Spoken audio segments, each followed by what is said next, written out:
বাবার সম্পত্তি সমান ভাগে বন্টন করলেন রুনা খানের ভাই।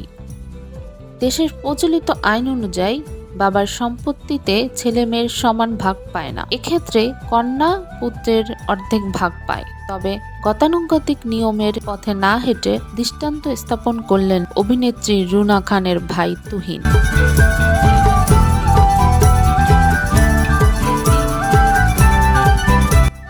সম্প্রতি এক ফেসবুক স্ট্যাটাসে রুনা খান জানান, তার বাবার 25 কাঠার জমি ছিল। সেই জমির বিক্রির টাকা তার ভাই তাকে অর্ধেক বুঝিয়ে দিয়েছে।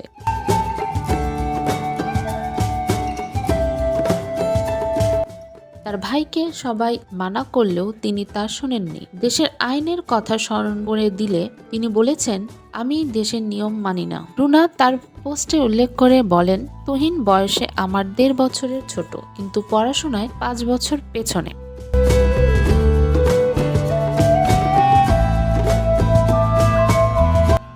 আব্বু আম্মু আমাকে 5 বছর বয়সে প্রাথমিক বিদ্যালয়ে স্কুলে সরাসরি ক্লাস 2তে ভর্তি করান, আর তাকে 5 বছর প্লে গ্রুপে কিন্ডারগার্টেনে ক্লাস 2তে উঠতে উঠতে তার বয়স 10।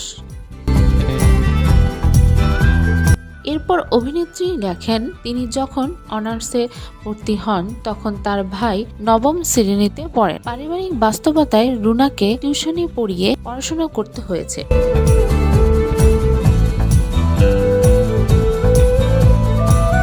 সংসারের হাল ধরতে হয়েছে। সংসারের পেছনে রুনার অবদান ভোলেননি তার ভাই। জমি বিক্রির টাকা ভাগ করার সময় সবাই তুহিনকে বলেছে, তোমার সম্পত্তি 1 টাকা হলে রুনার 10 টাকা। ও তোমার চেয়ে 10 গুণ আরো আয় করে।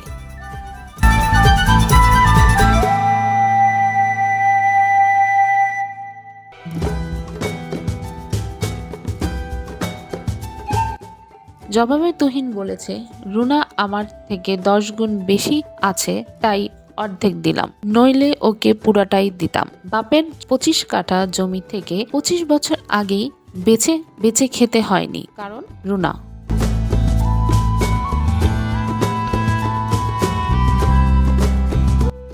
আব্বুর রিটায়ার করার পর কোনো একটা আত্মীয় স্বজন 1 টাকা দিয়ে সাহায্য করেনি। রুনা জীবনে 1 টাকা কারো কাছে সাহায্য চায়নি, ধার করেনি। 18 বছর বয়সে টিউশনি করে নিজের চলেছে, সংসার চালিয়েছে, আমাকে মানুষ করে। এই জন্যই তো এই জমি আছে, নইলে তো জমি কবে বেচে খেতে হতো।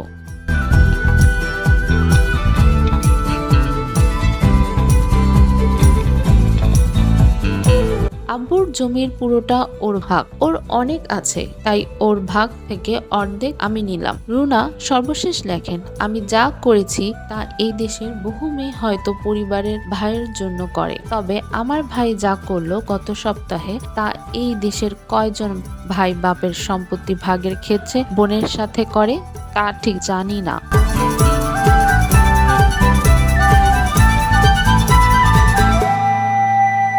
আমার থেকে শেখার তেমন কিছু না থাকলেও আমার ভাইয়ের থেকে এদেশের ছেলেরা শিখতে পারেন। মনে মনে হাসি আর ভাবি, অর্থ সম্পৃক্ত খ্যাতি না হলেও ভাই আমার মানুষ হয়েছে, সত্যিকারের মানুষ।